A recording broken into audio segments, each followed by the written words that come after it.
ఈ స్టూడెంట్ తమ కొత్త టీచర్పై టెన్నిస్ బ్యాట్ విసురుతాడు. అప్పుడు టీచర్ తన పుస్తకంతో ఆ బ్యాటును తిరిగి కొట్టగా అది మెరుపు వేగంతో వెనక్కి వెళ్లి వీళ్ల వెనకాల ఉన్న గోడలో దిగుతుంది. ఇది చూసి స్టూడెంట్స్ అందరూ షాక్ అయిపోతారు.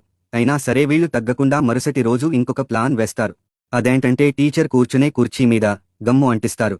అయితే టీచర్ ఆ కుర్చీలో కూర్చున్నాక గమ్ము అంటుకోవడం వల్ల అతడు ఇబ్బంది పడితే నవ్వుదామని స్టూడెంట్స్ అందరూ రెడీగా ఉంటారు.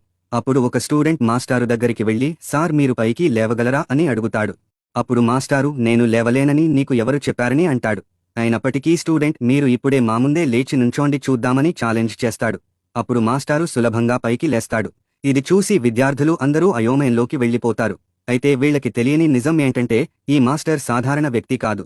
అతను ఒకప్పుడు స్థానిక అండర్వరల్డ్ బాస్. ఆ డాన్ జీవితం బోర్ కొట్టి ప్రశాంతంగా ఉండాలనే ఉద్దేశంతో స్కూల్లో టీచర్గా మారాడు. అయితే ఇతడు మొదటి రోజు స్కూల్కి వచ్చినప్పుడు హెడ్ మాస్టర్ ఆ క్లాస్ రూంలో నుండి గాయాలతో బయటపడి కాస్త ఉంటే నా ప్రాణాలు పోయేవని అంటాడు. నిజానికి ఈ క్లాస్ను డెవిల్ క్లాస్ అని అంటూ ఉంటారు. ఎందుకంటే అందులో ఉన్నవాళ్లు ధనవంతుల పిల్లలు. వీళ్లు టీచర్లను అసలు లెక్క చేయరు. ఇప్పటివరకు వీళ్ల వల్ల 80 మంది టీచర్లు ఆసుపత్రికి వెళ్లిన చరిత్ర ఉంది. అందుకని హెడ్ మాస్టర్ అక్కడి నుండి భయంతో పారిపోతాడు. ఇంతలో ఈ మాస్టారు క్లాస్ రూంలోకి వెళ్లగానే లోపల అంతా అల్లకల్లోలంగా ఉంటుంది. కొందరు పేకాట ఆడుతుంటే మరికొందరు ఫుడ్ వండుకుంటూ ఉంటారు. అలాగే క్లాస్లోనే ఇద్దరు టెన్నిస్ ఆడగా ఒకామె లైవ్ స్ట్రీమ్ చేస్తూ ఉంటుంది.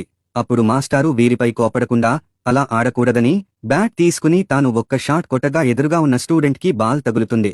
అలాగే చప్పట్లు కొడుతూ మీ దుకాణాలు మూస్తే క్లాసు స్టార్ట్ చేద్దామని అంటాడు.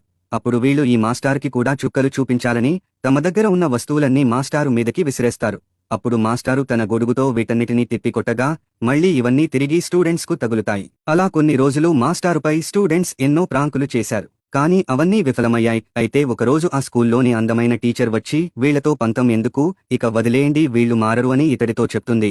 అయినప్పటికీ ఈ మాస్టారు తన స్టూడెంట్స్ను సరిచేయాలని బలమైన ఉద్దేశ్యంతో ఉంటాడు. మిగతా స్టోరీ కోసం వీడియో లైక్ చేసి పార్ట్ 3 అని కామెంట్ చేయండి.